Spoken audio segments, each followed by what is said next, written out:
Well, congratulations if you live in the state of Delaware and you want to claim some unclaimed funds or property. This is how you do it. The page that I sent you to through the link, hopefully it's still working and you ended up on this page. Just enter your last name, city, and property ID if you have it, if you want to narrow the searches. So if your last name is Jones and you lived in whatever city in Delaware, put it here, but let's go ahead and search.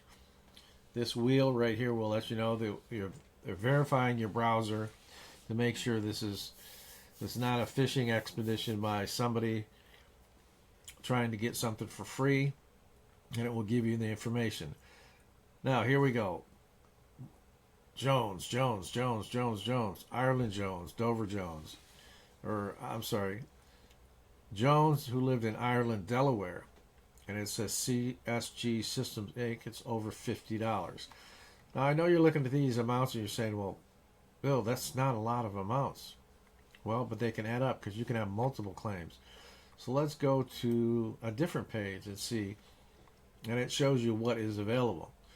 So let's do Andrea Jones, and let's hit claim. So you hit the claim button, continue on to claim, and through the drop-down menu, you want to make sure that you list if you're the owner, if you're a representative, if you're an heir, if you're a business representative, senator, or representative, if you're a fee finder, legal representative, custodian, parent of a minor, holder, reimbursement, or wrongful escheatment.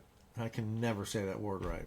Anyway, go ahead and pick the owner, file a claim, and it will give you the instructions up here. It will tell you exactly more what you need to do, and especially if you're claiming something for somebody else, you may have to have a broker license, but for this case, we're going to assume that you are the person claiming. Fill out this one page and then go to next, and it will take you to another page to confirm a few things, and then you're done. You will quickly, within probably an hour or so, get a verified email stating that in fact you have filed for a claim, and they will give you a list of documentation you need to upload, and they will give you also a link directly to the upload section that is secured, so you can upload it to the department that's going to be reviewing your claim. That's all you need to do. Best of luck.